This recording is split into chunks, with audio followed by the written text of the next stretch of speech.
Today we're going to talk about proper handling of the domesticated rabbit. Whether your rabbit's a pet, it's a companion, you're showing it at 4-H or your fair show, you're showing it in open shows, the way we handle rabbits are all the same because they are the same animal and we want to handle them in a safe way for ourselves as well as a safe way for the rabbit. So when we think about rabbits, think about where the things are that prey on rabbits in the wild, typically in the sky, in the trees, so anything above ground level in a lot of cases, as well as things that travel on ground. So rabbits are really a prey animal, so their switch into flight mode can be very quick, can be very rapid, and they typically take off or react in a fast manner. So what we want to do when we handle rabbits is protect the rabbit so that that doesn't happen. Handle the rabbit so that we can protect the rabbit for its safety as well as safety of us should that animal get spooked, scared, or feel threatened. So there are a couple different ways to pick up a rabbit once you have the rabbit where you can get access to it, whether it's in a cage or a cat kennel if you're carrying it, in a carry cage if it's out on the table, it's running around on the floor, wherever it might be. Once you have that rabbit, there are really two proper ways that we want to carry that rabbit to keep that rabbit safe and protect it should it get spooked or should it react in a fast manner. So we can take one hand under the front legs, the other hand underneath the rump.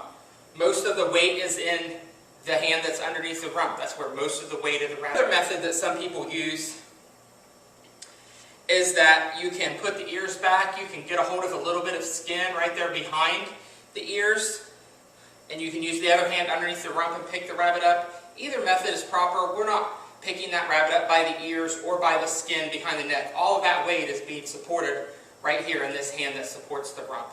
Once we have the rabbit up, we're going to put that rabbit against our side. We're going to use this arm to support the weight of that rabbit, okay? So we're going to kind of hug that rabbit against our stomach or abdomen. As you can see, I don't have my arm completely against my side so the rabbit can still breathe, it can still see what's going on, but I'm supporting the rabbit so it doesn't feel like I'm going to drop it with my arm. You can also use your other hand that you're not using to support the rabbit to be on top of the rabbit to provide some more comfort as you're carrying the rabbit or moving the rabbit from location to location. Or you can use it one-handed. This hand allows you access should that animal get spooked to be able to use an extra hand to help support that rabbit and keep it from being injured or getting loose from you should it become spooked.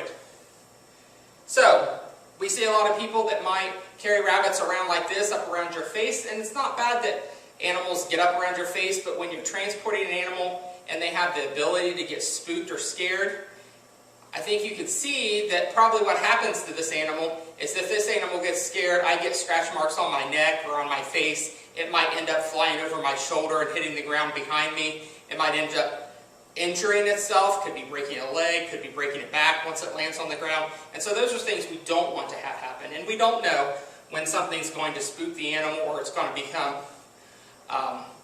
feel endangered and that it might react quickly. So the reason that we pick these rabbits up using two hands to support, tucking that rabbit sort of underneath our arm against our side, again, making sure that we aren't suffocating that rabbit, that can still breathe, is the best way to transport a rabbit. Keep it safe. It also keeps you safe. It's a lot easier to get scratched on the stomach than it is the face and the neck.